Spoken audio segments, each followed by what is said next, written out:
scríb mi An Cat Coigreach agus sawn min catach am hín a hawn, se pangar an ténam a héir, agus ag tosach an jaar ha fúrach an Béarn an san Éilehis, Fheàrr an sin hín a fúrach, blionach an arás.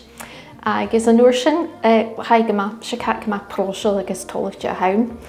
Agus gus an lá a ha Chloinn sin go bhfuil a héalach a dul a glúasid go na héilean in an ír. Agus ha gomach imimeganach me hin.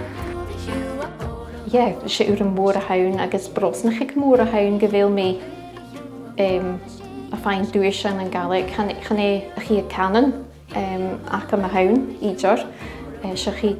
Se canan mahar a hawn ach hinsig mé Gaelic mar ina bheith. So ha mé farachan is doch an a chéil mé nach rot títeach am has minach ag mé dhéanach ha mé smach ag uair an mór a hawn an íre seo a rúg sin an an canan éile agus ha mé uamhas ag tolachte agus Chanelas dé hachras an drástal leis an dearach ha mé dulchas gon Duaisean gatórs go dúnéile chuideach.